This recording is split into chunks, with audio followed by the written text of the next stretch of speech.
Olive here, and today we are reacting to a coffee request. This comes from Trond, who says, "Here is a clip, not too long. It shows some of the wonderful ways we are all related and similar." And from the title here, I can already tell that this is a Norwindia video. We have had a lot of Norwindia, which is Norway and India together, and the title says "Shocking Similarities Between Norse and Hindu Mythology." Let's take a look at this. And this is from a channel called Mythical Madness. And if you want to watch the video without my reaction, link is in the description.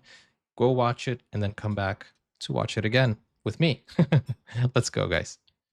If we compare all the mythologies known to man to one another, one can derive quite a few uncanny similarities between them, which makes us question if they were the same all along. One such example is that of Hindu and Norse mythology. The two diverse pantheons have a number of interesting connections, and so for today's video, we'll derive parallels and similarities between the two mythologies. Before we even start, let me just say one thing. Before we start, let me say one thing.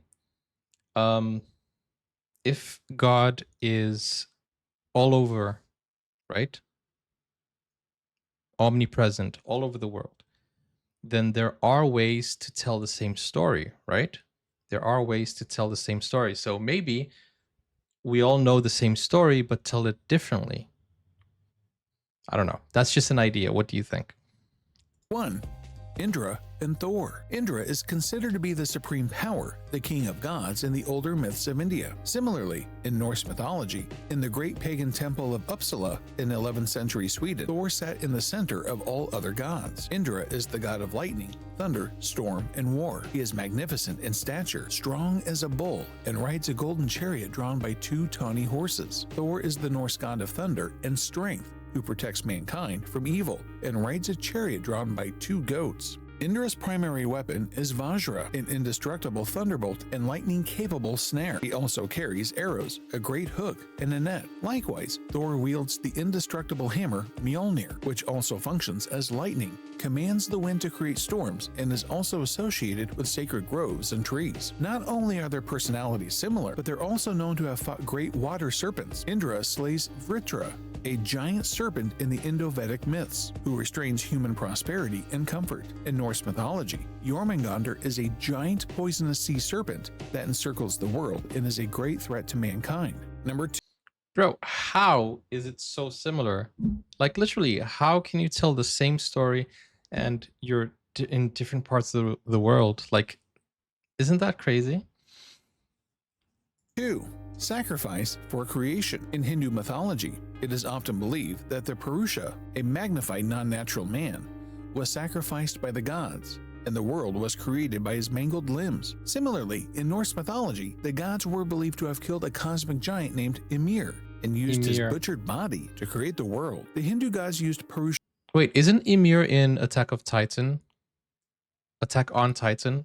It is, right? Ymir is there. His mind to make the moon, his eyes to make the sun, his breath to make the wind, his head to make the sky, and his feet to make the earth. In a similar fashion, the Nordic gods used Ymir's brain to make the clouds, his skull to make the sky, his flesh to make the earth, his blood to make the sea, and his bones were used to make the mountains and the trees made from his hair. Number 3. The Vedas and the Eddas. A very strong point of similarity, which is much more fascinating than the rest, is that between the Vedas and the Eddas. The first sentence of the Old Norse Voluspa, or prophecy of the Seeress, tells of a time before the world was made. There was no sand, nor sea, nor chillway, no earth to be found, nor high heaven. A gulf of the gaping void, and the grass were nowhere. Similarly, the Sanskrit Nazadiya Sukta, the creation hymn, opens in like fashion. There was neither non-existence nor existence, no realm of air nor sky beyond. There was no death, then nor immortality. There was no sign of night nor of day. But mythologies describe the unimaginable void as a list of what is not, thereby placing the immensely ancient nothingness before creation, in terms of negating what we can see around us now. Number 4. Kali and Hel. Hela is the ancient goddess of the dead within Norse mythology. She is quite usually described as a horrible hag, half dead and half alive, with a gloomy and grim expression. Her face and body are those of a living woman, but her thighs and legs are of a corpse, mottled and moldered. Similarly, Kali, also known as...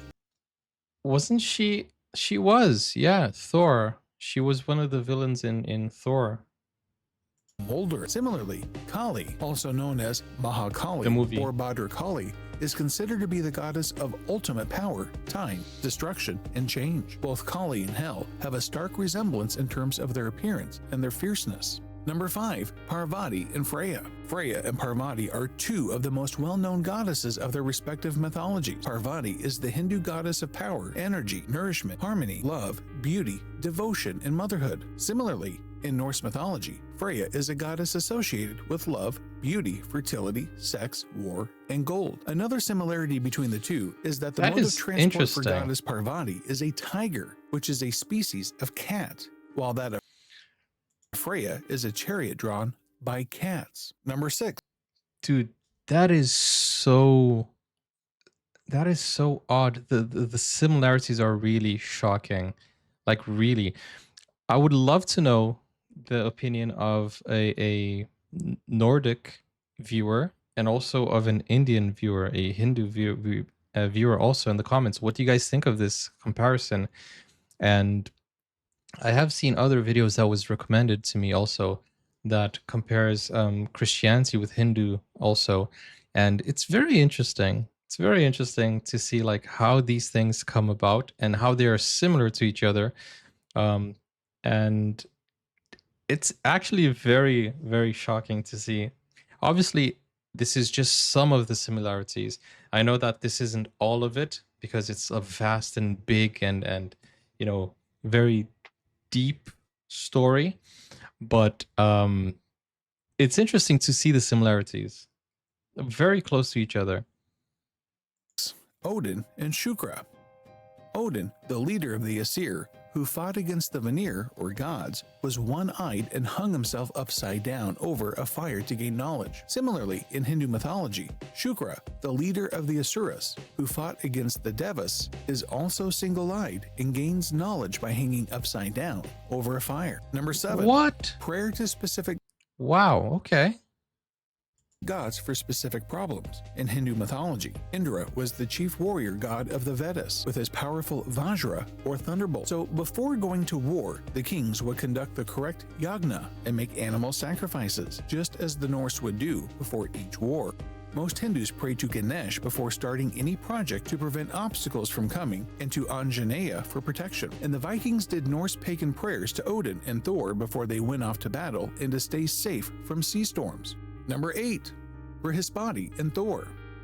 Thor can also be related to Brihaspati because Thor's day is Thursday, and Thursday is called Brihaspativar in Hindi. Moreover, What? Brihaspati's wife, Tara, bore a son that was not his. Buddha, the god who governs skill and art. Thor's wife, Sif, was also a cheater and had an illegitimate son named Uller, who is called the king of archery. And number 9. Odin and Adanath. One can also observe some similarities between Adanath, the founder of Jainism, and Odin, the leader of Aesir. Odin is called All-Father and is considered the ancestor of many European tribes and royal houses, including the Langobards. Adanath, also called Rishaba or Bull, and Ikshvaku or Sugarcane, was the founder of the Ikshvaku dynasty, with whom many ancient Hindu kings and deities such as Sagara, Rama, and Krishna. Wait, sorry, I missed that last part. Let's take a look at that last part again. Sorry. You're getting what? You're getting more ads than stream. What the heck? Yeah, we're live on Twitch right now, guys. Dang. Freya was split from the body of Frey by Odin so that we wouldn't be lonely. Freya was split from the body of Frey. Isn't that the same concept of Adam and Eve also, or no? And number 9. Odin and Adanath.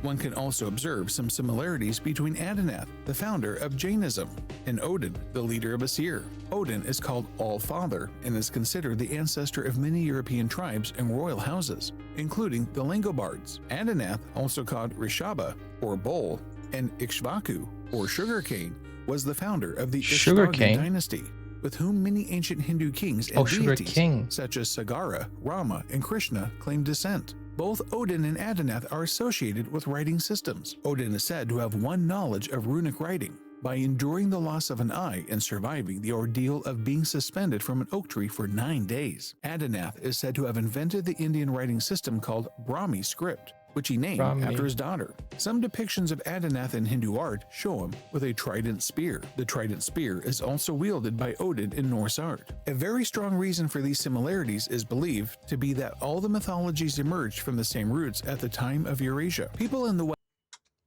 See, now that's what I was wondering. How did it all come together?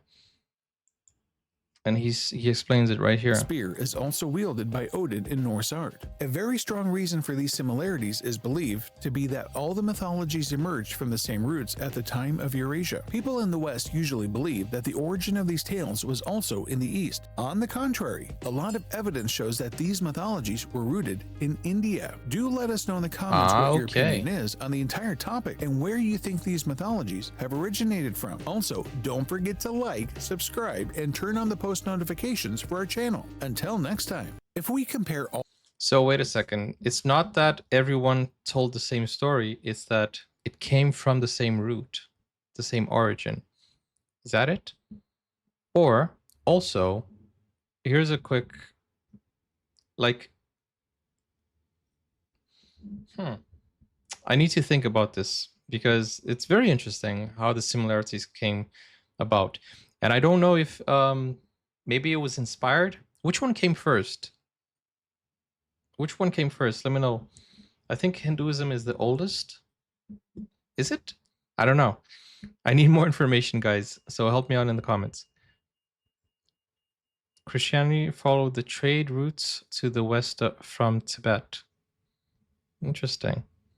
It's interesting how things are kind of like just put together, right? It's very similar, but very different at the same time. What are your thoughts on these? Do you guys think it is similar, or is it just a coincidence, or do you think it's just the same thing with different names? Let me know your thoughts. Thank you, Tron, for the coffee request. And guys, I'll see you on the next video. Don't forget, you can request a video, you can suggest a video, or you can redeem a video. Just go to the right place to do that and click over here for more videos. I'll see you soon. Bye-bye.